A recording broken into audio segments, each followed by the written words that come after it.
Pessoa. O sorriso gostoso. Cadê aquele sorriso gostoso? Cadê?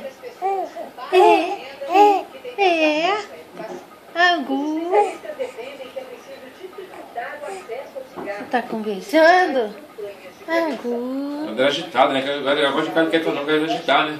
Bagunça, né? Conclusão, estamos ferrados. Cuidado, né?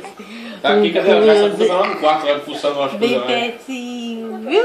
É mesmo, criança levada, cara. Bota aqui, bota ali, isso aí, tá dentro. Bem que ter tomado tudo escolhido das tomadas, né? Aqui, esse aqui é o Brandiga, né? A moderna agora cheia de cheiro, tomar tudo tancado.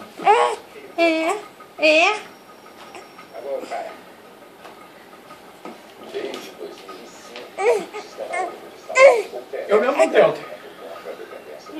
Ele acha que ele sai, depois que ele corre, né? Aquela fixa que é ruim, aquela fixa. Essa aqui é correta. Botei também, quero comprar aquela uma pacotinha.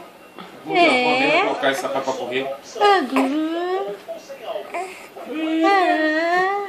Eles ofereceram 2 potes para ratos de laboratório.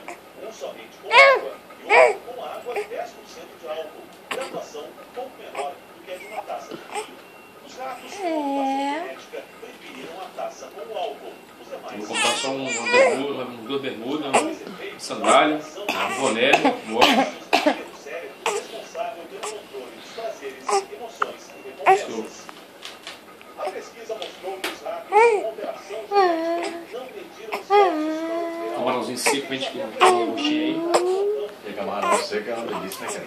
Pimenta você não come, né? Tem pimenta aí, não tem? Pimenta você tem? Não, tem não. Não come não, né? Como, pô? Uma pimenta malagueta, pimenta boa de... Pimenta de lá é maravilhosa. Não tem gostado de pimenta não. Azeite de dendê ainda tem aí. Tem? Deus garrafa em casa ainda. Você falou que estava proibido de trazer, não é?